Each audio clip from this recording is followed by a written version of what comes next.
the issue of this magazine, which is the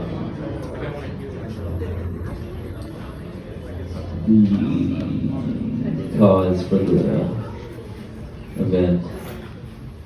So I have some of those if you'd like to buy them, and there might be some drinks at the back table if you'd like to buy that. Thanks for coming. This is Dean Kissick.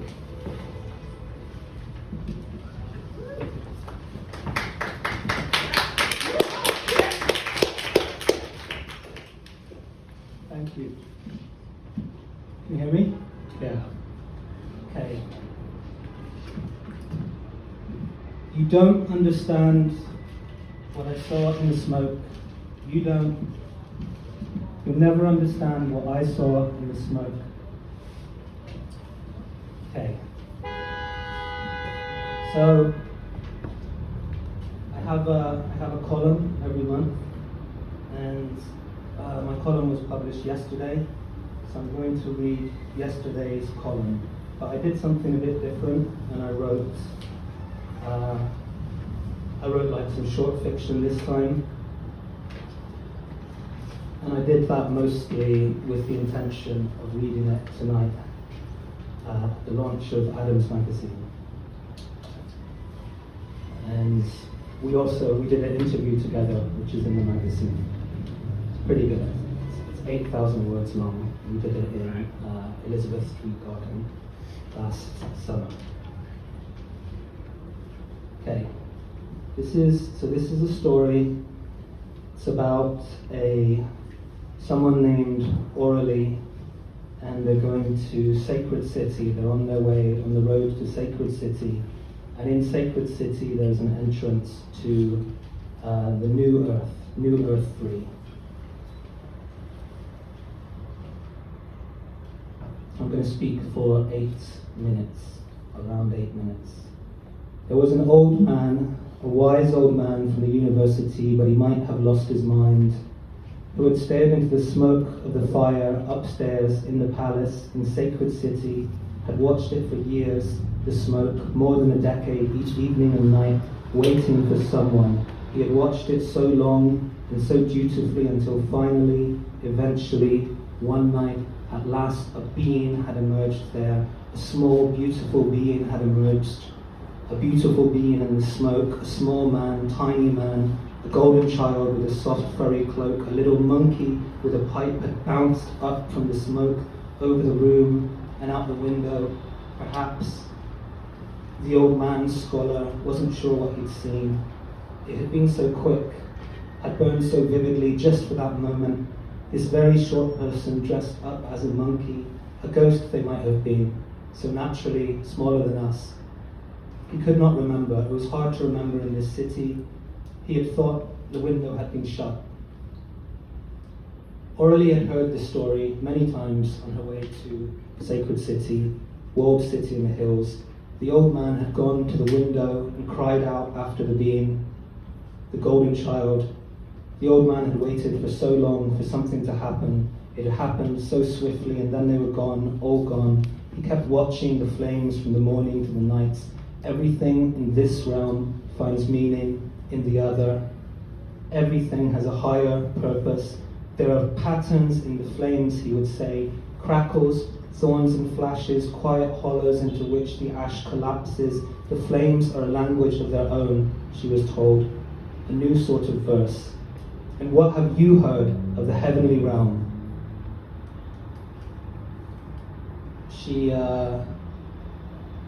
So the next day she met a musician on the road, a singer. They asked, have you heard of the new earth they found? It's new earth. It's 10 times bigger than this earth. It's earth though, it's earth, but nothing is the same. Haven't you heard of that yet? It's 10 times bigger than earth, but it's earth. It's another earth they found, another planet, so they call it earth, the new earth. The new earth where all is possible, where everything can be imagined, they said. That's where I'm probably from. They were both on their way to Sacred City. Outside the city in the orchards, Aurelie saw, outside in the orchards they were dreaming of paradise.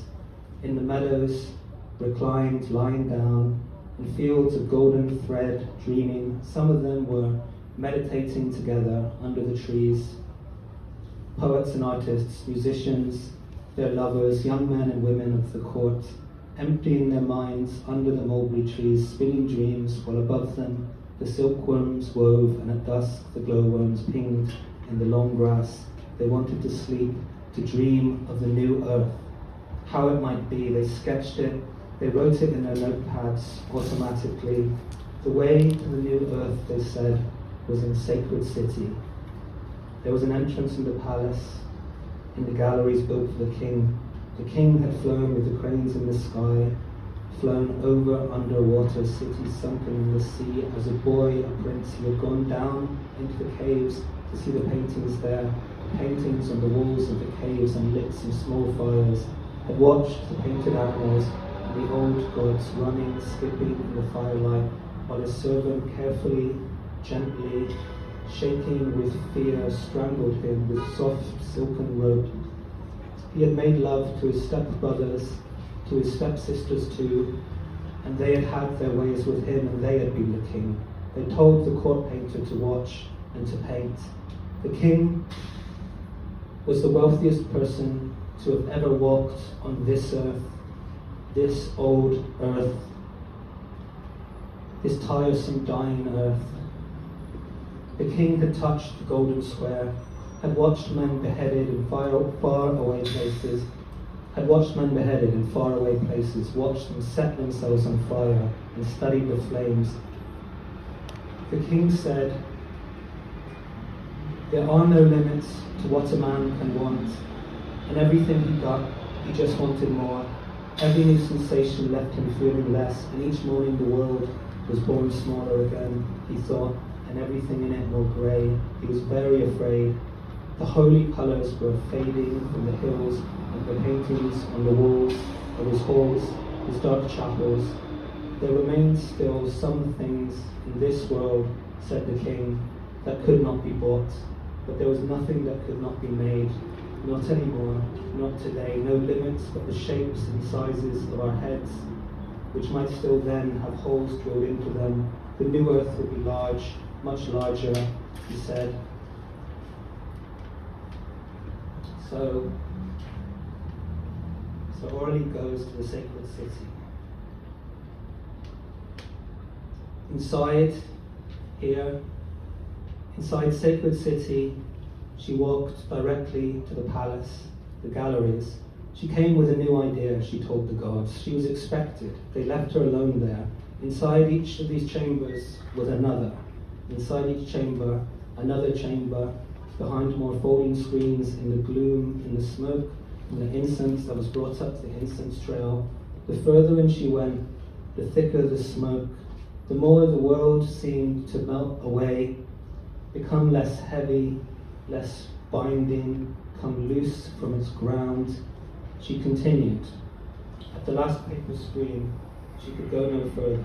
There was nowhere else to go. Now she split herself in two. She watched herself step inside the screen. Orally, here in the gallery, watched herself walking into the smoke in the framed panel of the screen like a painting of herself. Orally 1 watched Orally 2. She noticed Orally 2 was glowing slightly from within.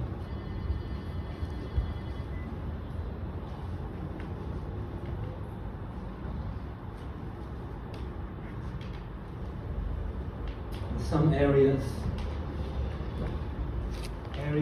when patches where the smoke dissipated, cleared for a moment, the Oralies caught glimpses of trees under which flowers bloomed, the shimmering world. They caught glimpses of the shimmering world. There were figures dancing in the clouds and the mists of the shimmering world, just shadows really. Shadows you could see, turning blurry at the edges, dancing an odd, blurry dance, moving stiltedly, awkwardly, like no person she'd met, no animal she'd chased through the woods. Dancing, they had masks with no expressions on their faces. They grew coats of fur. Now she couldn't make out their forms again any longer. Now Orally too had a tail, Smoke was rising from Orally 2's face. Far away in the distance, there was a city. A faint silhouette of a city fortified from the smoke in the foothills of watery blue mountains. It looked like a sacred city, like an old familiar place. New Earth looked to them like the old one, but smaller, but floating in the smoke. Here on the coast, where the tide is always coming in, where the cherry trees are always in blossom, where the flowers are bright and they bloom every day. So, now imagine the warmth of the warm afternoon breeze, gods blowing on the backs of your legs, of your knees, shivers alight on your face, your temples. Imagine the nobles spoke to her on every side. Voices honeyed, whispering pearl milk, new earth verses where everything is different. Now open your eyes. Orally 1 was back in the orchards, outside the city walls. Orally 2 was gone. Now tell us what you saw. In the smoke, you had visions. You had visions in the smoke. Can you recall things that you saw? You had visions in the smoke. Can you recall bright visions? There were colors in the smoke. Holy colors never painted. Colors only the beings can see. There are 18 primary colors. Poems etched in the smoke, in the language of flames, in the fire's new earth. They spoke of the new earth. The new earth. The new earth, the new earth, the new earth, the new earth, new earth, new earth, new earth. The king, his artists, architects, spiritual advisors, jesters, poets, scholars, young ladies of court in the finest clothes, bards eating flowers, drinking wine, petals falling from their mouths, honey smeared over their chins, tumbling came to her and asked, what had she heard of the heavenly realm? What have you heard of the heavenly realm? And what did you see there? They shook her, vibrating. What does the new earth? When is the new earth? What have they yelled? They screamed in her face. The heavenly realm, the shimmering world. Where do you dream of? Where do you dream of? What do you see? They looked crazed, terrified, mad, twisted, bleary, bloody-eyed in the fields. Thank you.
Yes.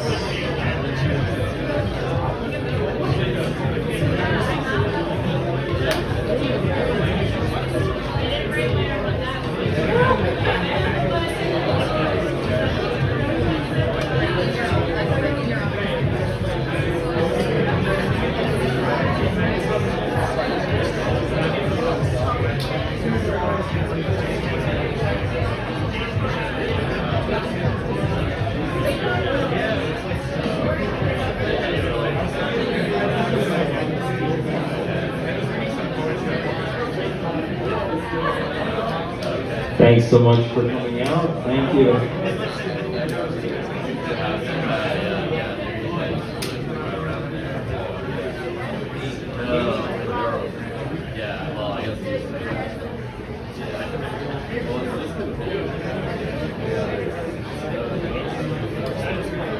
Okay, our next presenter, Alex, is going to present Furniture Activism. Thanks so much. Thanks so much.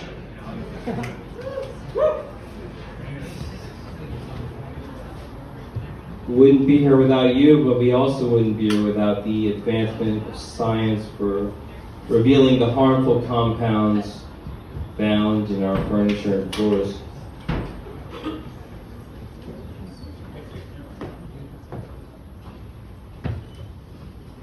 You could have been anywhere tonight, but you decided to be here, and that matters a lot to me, and it will matter a lot to you once I'm finished and our next presenter approaches the microphone.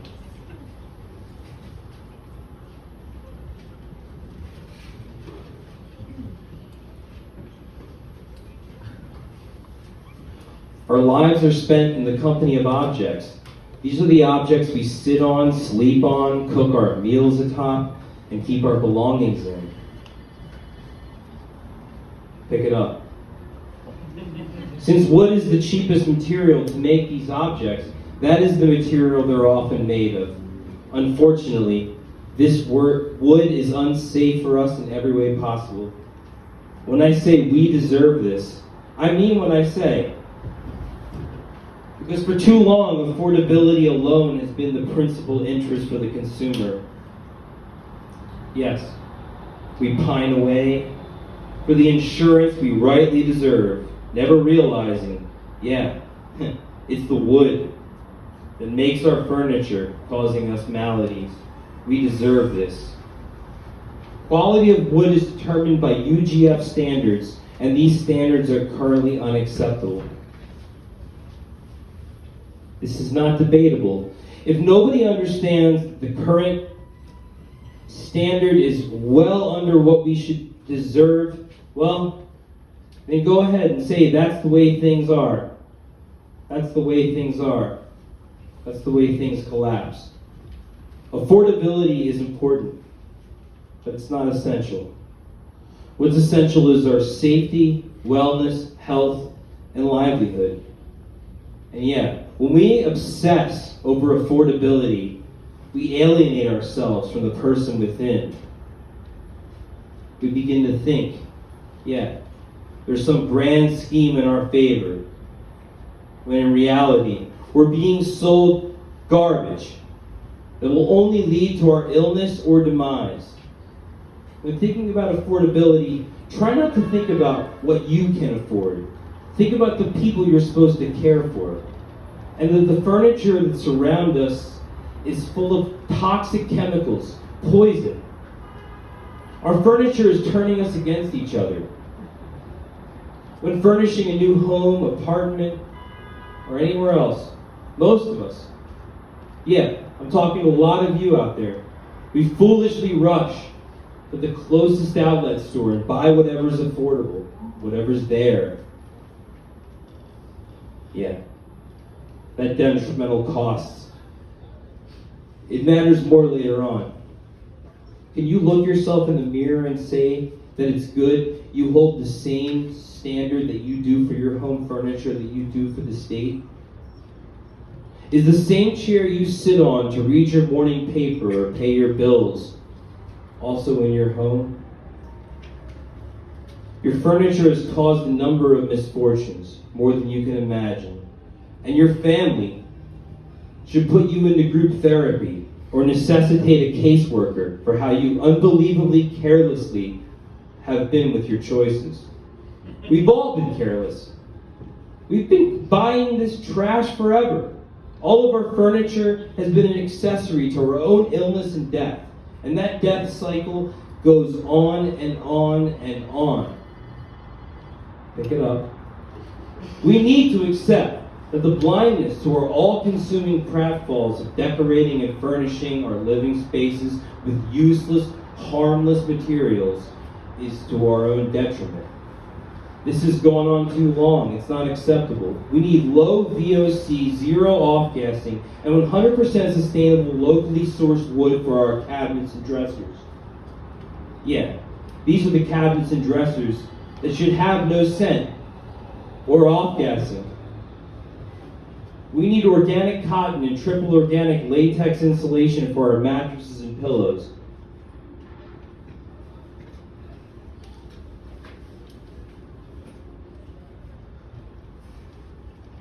Why should you burn your mattress?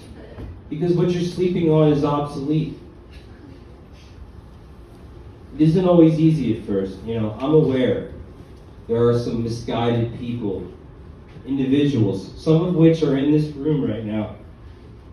They develop sentimental attachments to their mattresses. To this audience, I have no sympathy. Would you rather remember your mattress in terms of what it represented to you? Or your previous marriage? Or remember the fact that it's full of toxins, ruining your life? Don't ask why you should burn your mattress. Just go for it. Yeah, I know. This might be alienating to your neighbors, family, friends. I understand. But listen, your secondhand mattress is not the same as a cool vintage pair of boots or an electric guitar. It's not a Stratocaster. It's not a Telecaster. It's just nasty. Your used mattress is impossible to assess. Do you know what happened on that mattress before you got there? Do you know? Was it resold by someone who bought it from someone else? Think about it. Think about how many people have slept where you're currently sleeping. And if you're uncomfortable by that number of people, well, I don't have much to say. You've managed to manage your expectations, but have you managed your hygiene? A used mattress yields 20 to 30% of the price of what it was originally bought for. Does that seem worth it to you? Why must you model your life after a secondhand store smelling of patchouli? The mattress that is pre-owned is likely the culprit of sitting out on the pavement or wrapped in plastic, or not. Does that sound appealing to you? Burn your mattress today. Burn it, yes.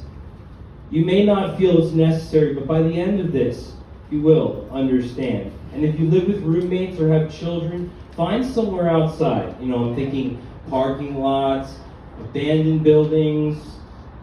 That will ensure that the smell does not cause tremendous alarm.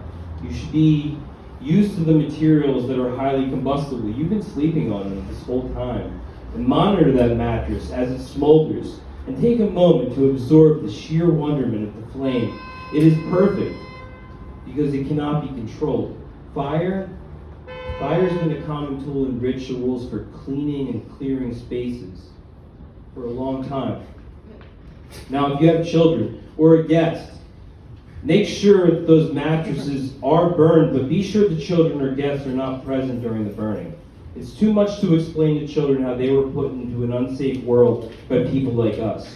And if you're a smoker, well, burning your mattress will be very easy, and you won't even have to worry about moving that mattress outside if you don't mind a house fire. And if you live alone, that's an ideal scenario. But if you live with people, like many of the people here tonight, not so much. Be aware that a hospital stay could follow, but know that you're doing the right thing. The mattress should have been burned long ago, long before you had it. And if you have a water bed, just make an incision first, and then begin the burning process. Truckle beds are easy, maybe the most fun, because you can put highly flammable items inside to ensure that all sides quickly burn. I've experienced the trundle burn many times, and it's something else. The only hurdles I've heard of are Puffy Lux, which was featured in 2010's Consumer Reports for being completely flame retardant. You want to buy a latex mattress. Latex is the answer. Unfortunately, the likes of Sealy, Stearns & Foster, Simmons, Serta, IKEA, and many more are synthetic blended latex. Our own government allows that mattress manufacturers falsely claim that their mattresses are 100% latex mattresses, even if it's 20% synthetic. S mattresses use synthetic foams, which are various nonsensical names. There is nothing about these mattresses that is purely latex. They are simply a cheap derivation. This is the kind of bed that you buy for an anniversary present in a relationship that is destined for failure. These are the beds that are quilted to polyester batting, showing obvious body impressions. The crumbling and drying out is due to the synthetic blend. Call that the S manufacturer. Yeah. The S manufacturer, they make beds that smell like outhouses. If you think this is acceptable, maybe an outhouse is where you should live. According to Top Actions, a highly reputable source of lawsuits among the higher tier organizations, both Sealy and Mattress Giant ignored the claims of a man who said that not only did this mattress make him feel sick, quote unquote, but sagged constantly.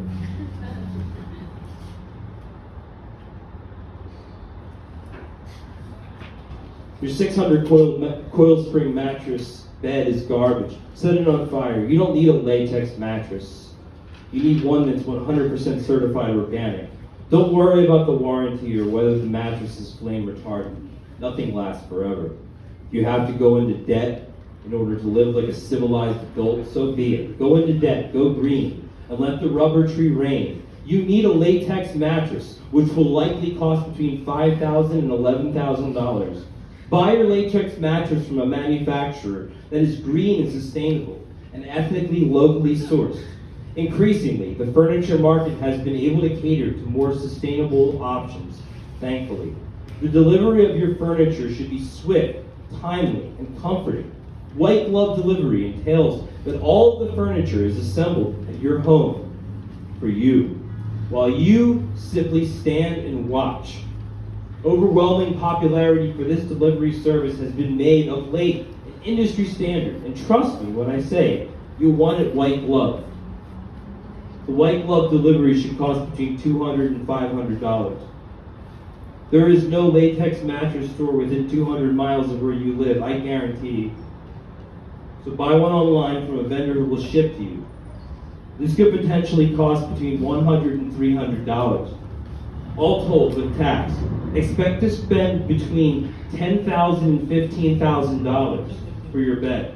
Anything less is barbaric.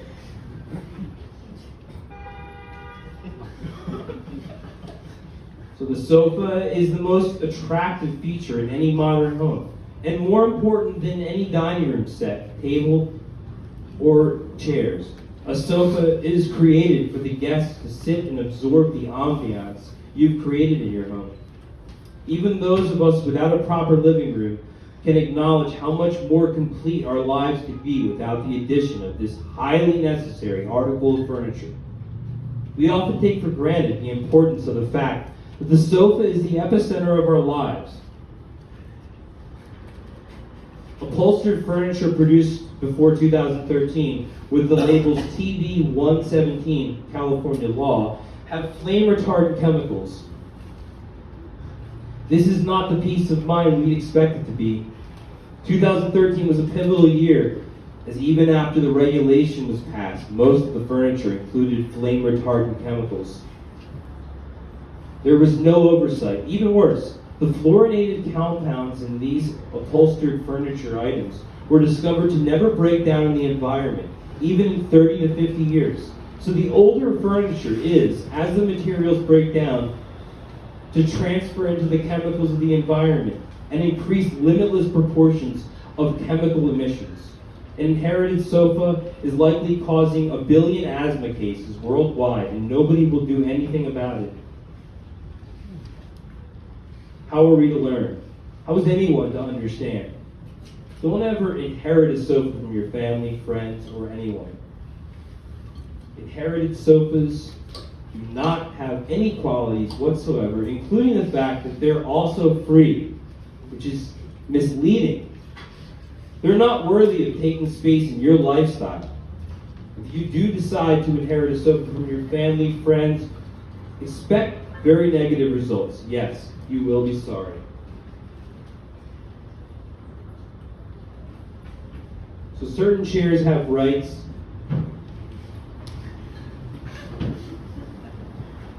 The important thing is when you're at a dinner party, an anniversary party with colleagues, stand up for your rights. You don't have to sit down. If you don't want to sit down, you don't have to sit down. Show them who's boss. Don't let them make you into what they want you to be. Make sure they know.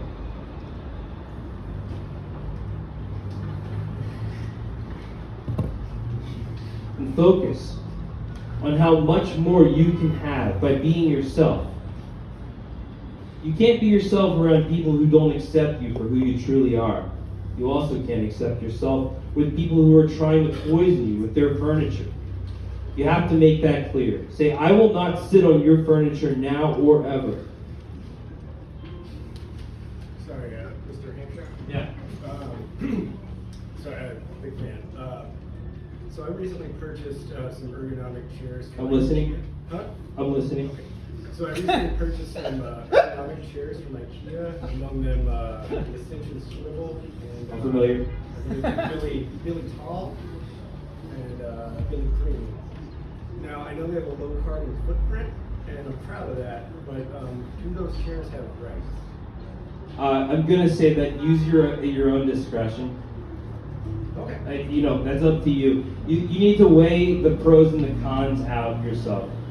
Okay, thank you. Vegan cribs. Your baby deserves everything you weren't given. Whatever happened in your life is not what will happen to your baby. Vegan cribs are the only way. It's a shame. We don't have a portal into the world of vegan cribs our children will raise their children in. And never will. So that's just how life works. It's okay. The standard pricing of a crib mattress is currently between $500 and $800. These cribs are to be avoided because they're not organic or not vegan, and they only contain partial plant polymers. Generally, a vegan crib goes from $1,000 to $3,000. To err on the side of caution, try to find one with ultra premium cotton wrap coils. An added 3-inch layer of memory foam might be the right level of comfort, but cause a gestation period. Snuggles are considered to be top of the line because they are not tested on reused coils. There are health risks to the traditional mattress, the traditional crib mattress, and the traditional mattress. The movable drop side can cause suffocating or strangulation. At least 32 deaths since 2000 have happened because of faulty mattresses. Drop side or movable cribs are to be avoided as they're not organic. Buy a vegan crib. Don't be some kind of, naysayer here.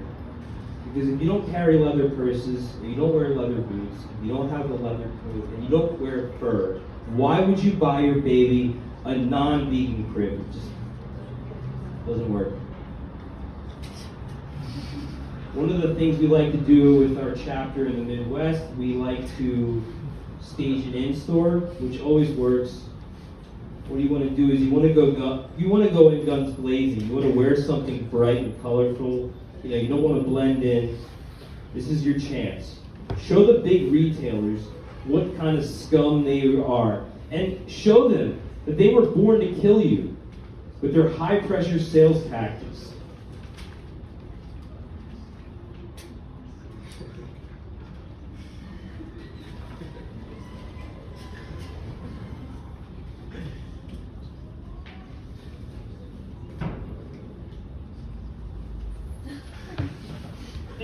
Saying goodbye is always difficult. Bye is the most common way to say goodbye in English. To say goodbye is a struggle for nearly anyone. It doesn't always have to be that way. When you give your family the opportunity to change, and make them simply aware of the consequences, then you're just setting boundaries. At the end of the day, everyone says goodbye or leaves. That's the nature of leaving. Leaving for a good reason is important. You're making those around you aware of your vantage points and knowledge. These are important matters. Don't feel bad for leaving. Don't feel bad for the way you feel, because those around you have no feelings and can't change that. They will call you an elitist. They will try to hurt your feelings. They will try to annihilate you, but be strong. And remember, they're the abusive ones. They're trying to protect themselves, they're trying to protect others, and they're the ones defiant of practicality and sanity. They might break your heart to bid someone farewell, but it might kill you if you stay closer to them. Worse than that, it might make you refuse to care about your health, like that person you should be distancing yourself from. Bye for now is a good way to leave things, as it suggests there will be some communication later on. You just don't know when. This isn't always true, but the mere suggestion can make communication possible later on. If the person you're distancing yourself from has actually changed, you can attempt to communicate with them later on down the line. Just make sure they've actually changed, and it's not just an act. Bye for now. Thank you.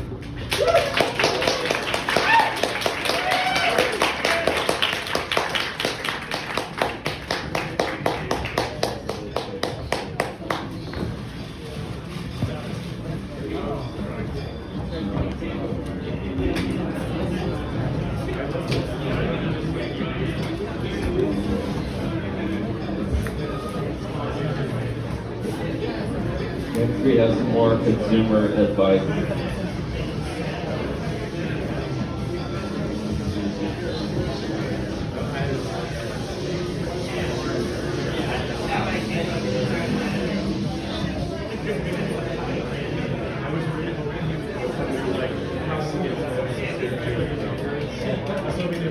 This comes from Carlos Gonzalez, who couldn't be here.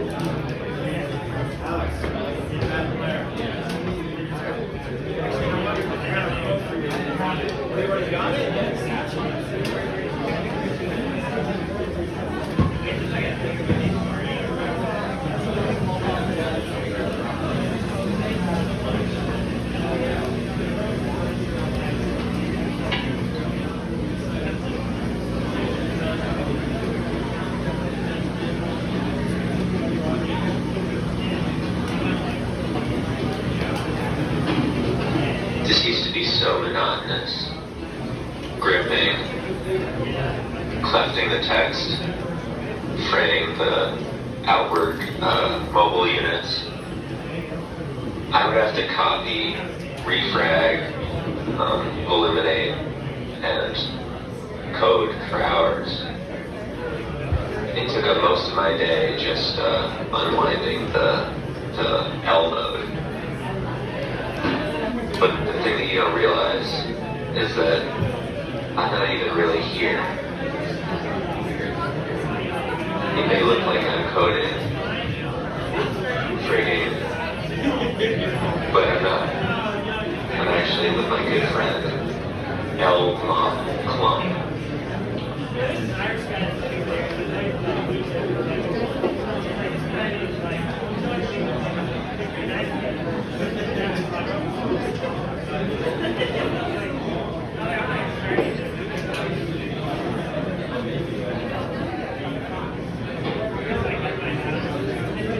Last year, we really had a bad night for the company.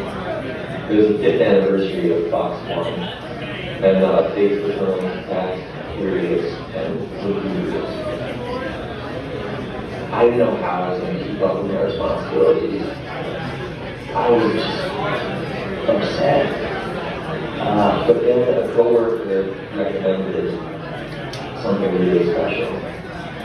She just gave me one initial and 2 words that changed everything. L-Ma. How does it work? I'll just watch this.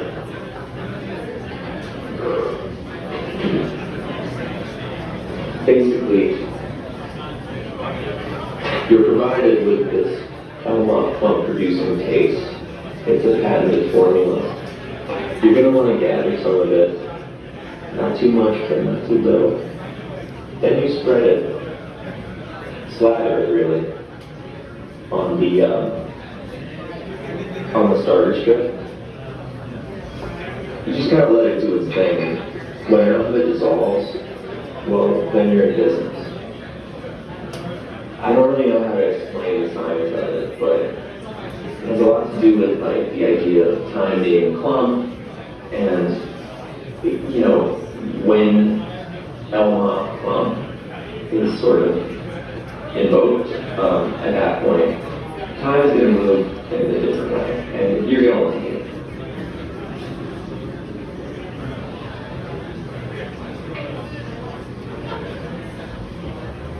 The first time I used L-Ma clump, I wasn't sure it was working. It took about a half an hour, but this is quite common.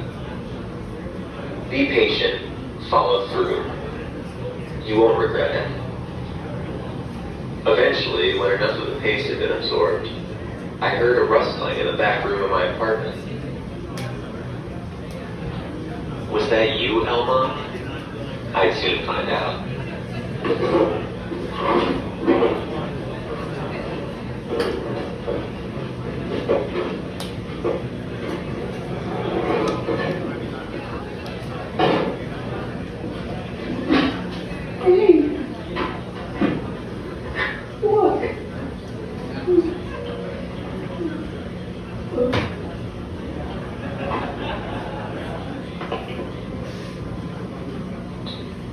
At first, I didn't know how to react to L-Ma's proclivities. I was a bit taken aback, and I could already feel my workflow suffering as a result.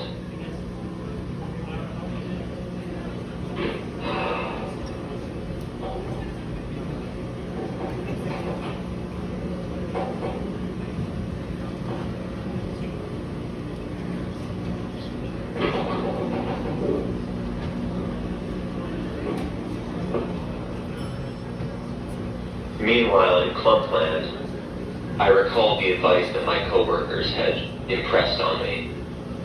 Support Clump. Validate his experiences. All right, Clump. Looking good. That looks great, man. Do you like it? The results were immediate. I could feel my workflow compressing right away. 5 hours of coding,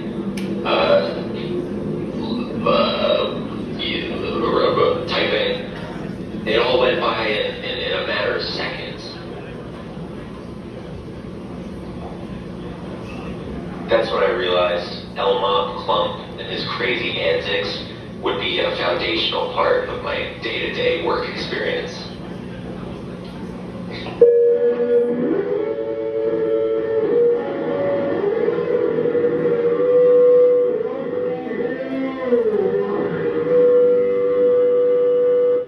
No, yeah, completely. Like it's like Hendrix, but like it has its own flavor. Like definitely like some of the coolest stuff I've seen in like a really long time.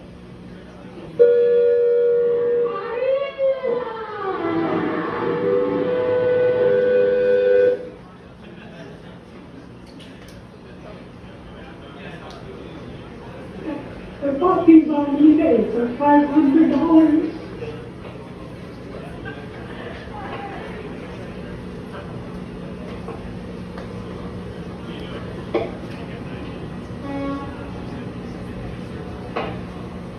Oh man, it's total steal. Like people don't realize that they need boxes, like different sizes, long boxes, until they do need them, and then you've got the market totally cornered. Good going, Clump. You think? I know it, man. You nailed it. You did great. I didn't get ripped off. You did the ripping off. I mean, you're laughing all over the place.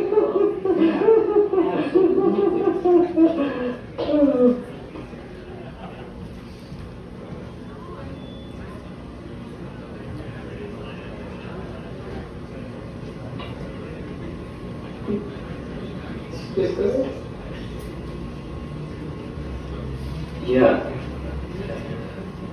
And definitely, I think it's really good. Really good club. Brother. It's as simple as that.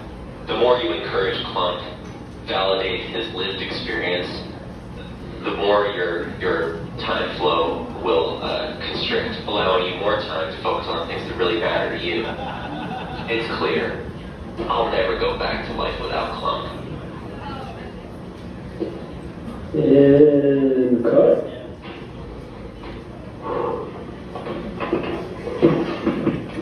Wow, that was great, Jim.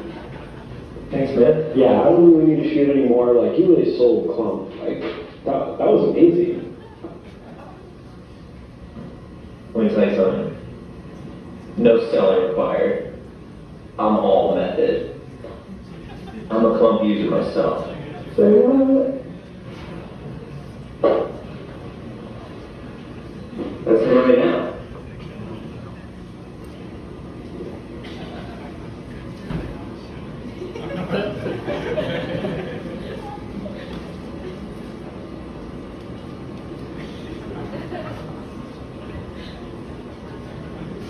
Wow.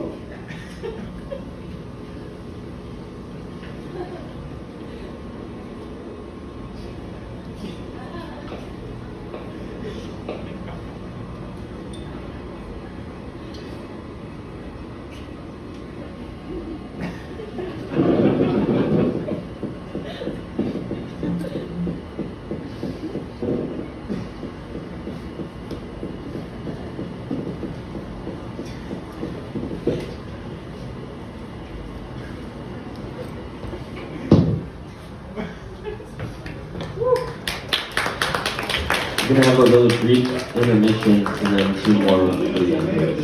Thank you.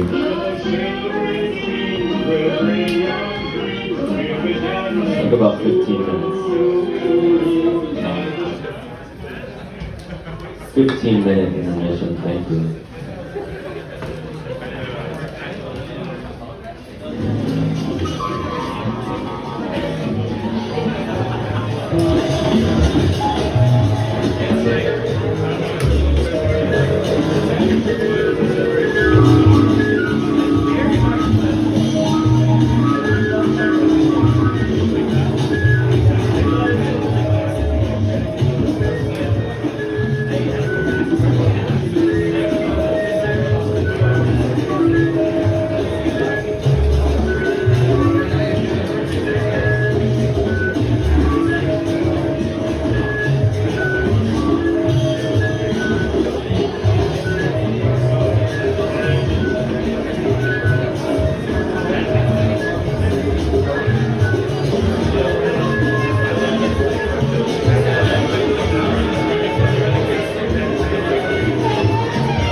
Thank